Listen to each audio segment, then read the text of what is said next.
Gene, talk about how you got to Bryan Air Force Base. What led you there to Bryan Air Force Base? Well, I was kind of between jobs. I came to Caldwell as a salesman for Harvey Motor. Uh-huh. And after a while, I didn't do that anymore. And I was working part-time for Brian. Mr. Cade had a place here in Caldwell. And Vic Barnett was the guy that ran the one over in Bryan. And he told me, he said, I think they're hiring out at Bryan Air Force Base. And I went, and Mr. Zubik, he was had a 5 and 10 cent store here in Caldwell, but he's also the personnel officer out there. And when I told him I'd been on a carrier, he said, I think they'll hire you. And sure enough, they did. I worked at on the rack where you wash things to start with. And in the engine buildup part, they take the engines apart. Every so often, they call them periodic inspections, but they take that engine apart and the accessory section is gone through. If there's anything wrong with it, they replace it. The turbine wheel is removed and they check it for cracks. And later on, that was what I was doing. But when I first started, I worked on a wash rack. And also, when they'd can an engine, I'd take the forklift and stack them. And I had never run a forklift. So when I pick that one to stack it on the other one, sometimes it'd go back and forth like this, and it's kind of scary. But I learned to run the forklift pretty good, and I learned to wash engine parts. Talk about what your impressions were of the physical plant of Bryan Air Force Base. It was kind of like a city unto itself. It was. It really was. They had airmen that lived there, and then had some that lived off the base.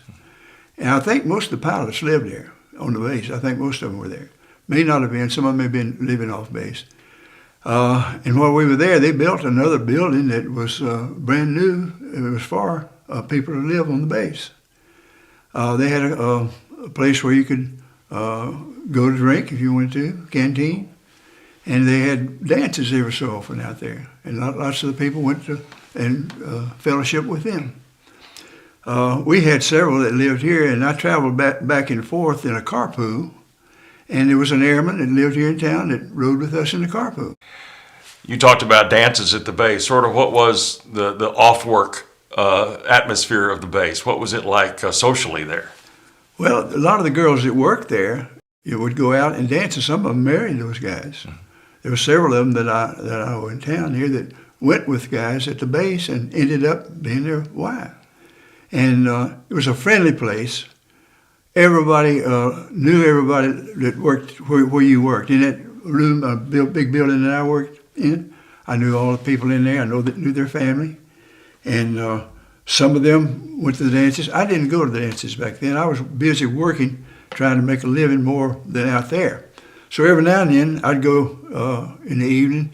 I'd drive my own car, and I'd go by the canteen, and I would pick me up a guy that needed to buy a car. And I'd take him into Bryan and sell him a car. So I had 2 jobs I was working on at the same time. And Mr. Cade and them, they appreciated it. And after that, Mr. Cade, let me run the place over here in Caldwell. But Vic Barnett and we sold, I don't know how many we sold, but quite a few cars to airmen. And it was just an extra job that, I felt like I could do. When Bryan Air Force Base closed in 1958, you were there. What was that like in those last days and when you found out it was going to close? Well, we hated to see it close. In fact, all the people that worked where I was working thought that it was going to be there forever. We just knew that job was going to last a long, long time. And it came as kind of a surprise. I had, in the meantime, had joined the Air Force Reserve, and a lot of the guys in there was in the reserve. And I just wondered what was going to happen. When you're in the reserve and you're working out there, you can do your 2-week tour, on base.